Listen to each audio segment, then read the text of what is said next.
everyone and happy Valentine's Day. I'm not going to talk through this entire video because it's another long one, but this is February's Coloured Pencil Monthly Challenge from Coloured Pencil magazine, and I'll let you watch the whole process from start to finish. I am going to talk a little bit later in the video just because I did have some issues with this one. You'll find out a bit later when I start to get near the end of this drawing. For this month's challenge I decided to use my Faber Castell Polychromos coloured pencils. That's because this range seems to have the best and widest range of pinks. Some of the other coloured pencils that I have don't seem to have a lot of pinks, and that's because pink is very hard to remain light fast, but the Faber Castell Polychromos do have some really nice ones. So that's what I'm using, and I'm drawing on our Stonehenge paper. I'll put all the details of the supplies I used in the description below. Okay, on with the drawing.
After I'd done a few layers of a couple of different pinks and a white, I went over everything with Odourless Mineral Spirits.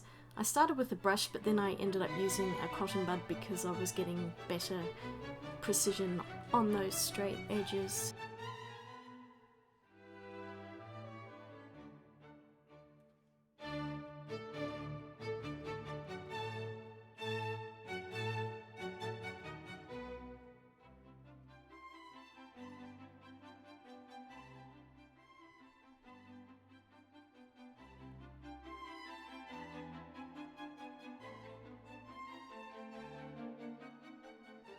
Okay, the lines were still looking a little bit streaky, so I squished up one of those old pastels that I was talking about in one of my other videos, and I used the pan pastel spatula thing to smooth out the pastel powder over the top of the coloured pencil just to make everything smooth.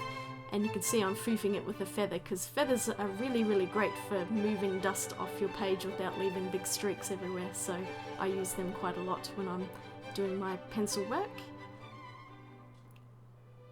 And I did not have an actual pan pastel in this particular light colour, so I was very thankful that I had another soft pastel that would do the job.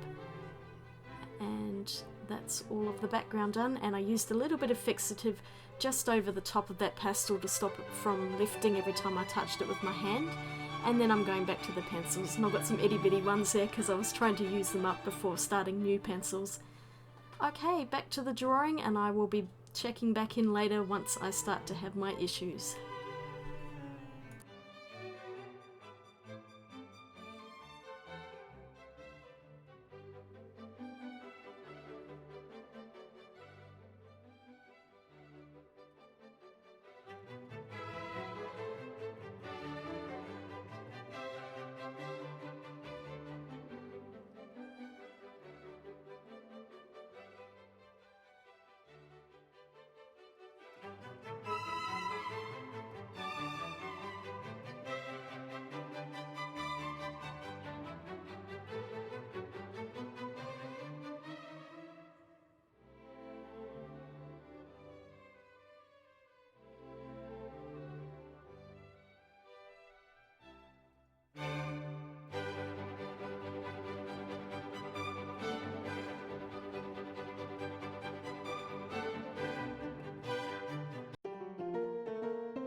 It's me again. Are you still here?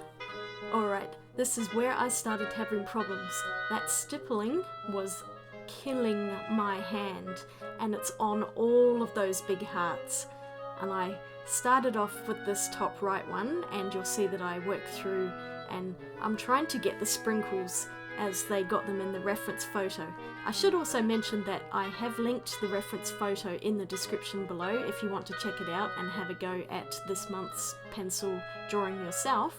I think there's still a bit of time before the deadline is, which I think is the 10th of March.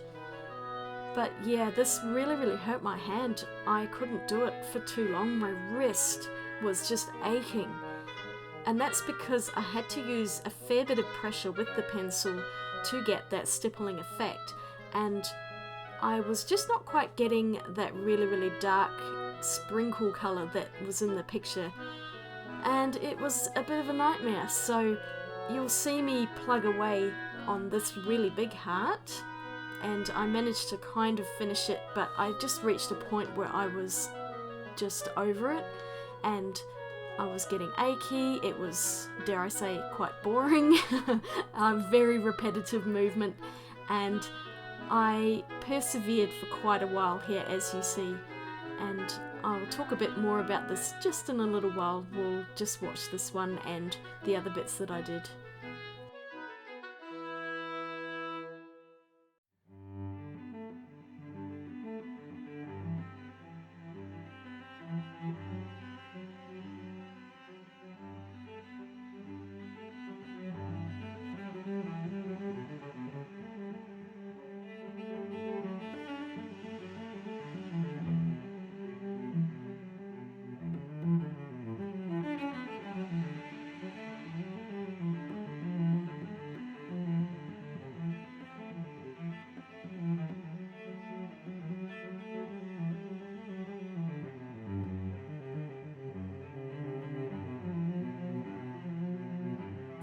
The other mistake I made here is that I foolishly coloured the bigger parts of the background after I'd done the stippling, because that kind of smeared the red pencil, and by now it was starting to all kind of blur in together, and it was a bit of a nightmare.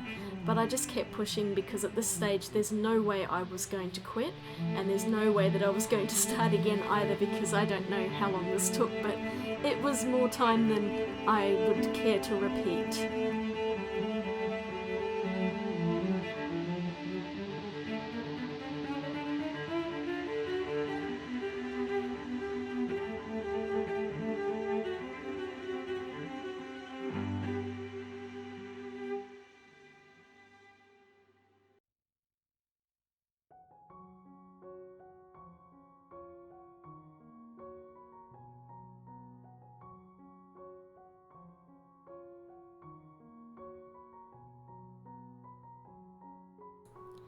Alright, by this stage my hand was really starting to hurt, and that little stubby pencil was not helping, so I moved on to the new big pencil, and that was okay for a little while, but it didn't last for too long.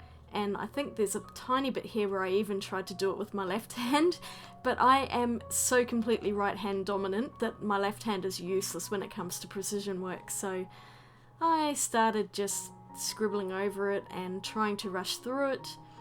I then made the rather large error of using Odourless Mineral Spirits, and the whole thing blurred out, and I was just not sure what the hell to do next, because there's no way that I was going to be able to do those two other hearts that are not finished yet. So while I was thinking about it, I just did another layer over the love, because that was looking like it needed just a little extra. I tried to go over these two were ones that had pink sprinkles, but you saw that I gave up really quickly here, so I coloured it in a bit. I used my mineral spirits just to smooth it out, and then I thought, well, what am I going to do, because I can't do any more sprinkles. So I got Mod Podge and beads, and I stuck beads on it. So it's gone from a coloured pencil piece to a very interesting mixed media piece. But I know that really the whole thing is supposed to be coloured pencil, or at least 80%, but I just couldn't do it. I just could not physically finish this, so I thought, rather than giving up and not doing anything, I may as well stick some beads on and turn it into a pretty picture as much as I possibly can. And actually the beads looked better than the coloured pencil anyway because they were shiny and they gave that actual look of sprinkles. So it didn't turn out too badly, although, I mean, it's not exactly my greatest piece. Sticking Mod Podge on water resistant coloured pencil is not the best idea. It's probably not going to stick for very long, and it's definitely not archival. So this is just something that I'll put in my drawer of finished works, which I probably won't pull out again. I decided then that the love needed to be shiny, so I just did a quick little layer of Mod Podge over that. God, that stuff stinks. I hate it so much, but it was the only thing I could find at hand to use. And then I just went around and finished up a couple of details with the grey pencil. And then at this stage I just went, stuff it, I'm just going to use a white gel pen to put some highlights on, even though that's not going to stick either. But there we go, I finished it. It's not what I planned to do, but it's done. It's shiny, it's sparkly, and I don't totally hate it. But I'm definitely calling this one done. Thank you so much for watching. Again, it was a long video. I hope you enjoyed it, and I will see you again next time. I'll swatch you later. Bye!